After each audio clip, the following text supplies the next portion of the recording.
The US and China are still very much in a trade war. This summit isn't going to change that. The actions that China has taken for decades, such as state subsidies, creating national champions, having excess capacity, dumping it into foreign markets, all of that continues to exist. And from China's perspective, what the US is doing on technology, trying to restrict China, making sure the US stays the leader in technology, the leader in AI, that's all still going on. We are still very much in a trade war. This is still an adversarial relationship. What did this meeting accomplish? Well, if it accomplished anything, it was to have some stabilization into the relationship as to where we are and have that be the floor. And can you build on that going forward? China is gaining from what the U.S. is doing in Iran, from the U.S. war of choice that they decided to have. The U.S. is now struggling.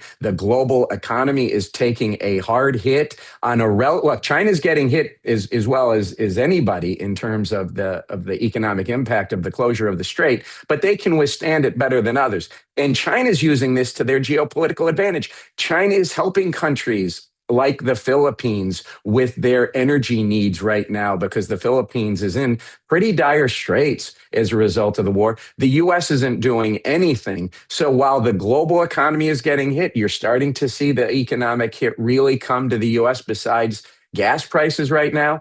It's hurting the U.S. geopolitically. That in and of itself helps China. China's taking advantage of this situation to the extent that it can. So I don't know why it would be in China's interest to help the U.S. solve this problem that the U.S. got into by itself and now needs to get out of by itself.